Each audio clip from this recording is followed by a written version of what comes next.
एक दो लाइनें थोड़ी सी मैंने उनको एक नजराना में पेश करना चाहता हूँ, तो शुरू करते हैं।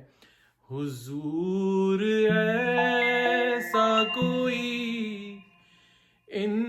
इंतजाम हो जाए, हुजूर ऐसा कोई इंतजाम हो जाए, सलाम के लिए हाजिर गुलाम हो जाए। बहुत शुक्रिया। मैं उम्मीद है आप लोगों को ये मेरे छोटा सा एक मिसरा पसंद आया होगा। बहुत बहुत शुक्रिया।